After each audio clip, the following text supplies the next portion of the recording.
മലയാളത്തിന്റെ പ്രിയ ഗാനരചയിതാവ് ONV കുറുപ്പിന് നിരവധി അവാർഡുകൾ ലഭിച്ചിട്ടുണ്ട്. എന്നാൽ ഇത്തവണത്തെ അവാർഡ് സന്തോഷത്തോടൊപ്പം വേദനയുമാണ് കുടുംബത്തിന് സമ്മാനിച്ചത്. ONV ഇല്ലാതെ ഒരു വർഷം കഴിഞ്ഞു. പക്ഷേ അവാർഡ് ഈ വർഷവും ഇന്ദീവരത്തിന്റെ പടികടന്നെത്തി. സ്വീകരിക്കാൻ ONV ഇല്ല. വേദനയോടെ വാക്കുകളില്ലാതെ വിതുമ്പലിന്റെ വക്കിലെത്തി ONVയുടെ പ്രിയപത്നി സരോജിനി. എന്തായിരിക്കും മോളെ തോന്നുക? പറ.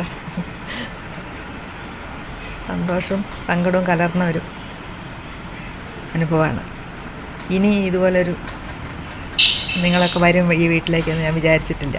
മകൻ രാജീവും ചെറുമകൾ അപർണയും അവാർഡ് കിട്ടിയതിൽ സന്തോഷമുണ്ടെന്ന് മാത്രം പറഞ്ഞു.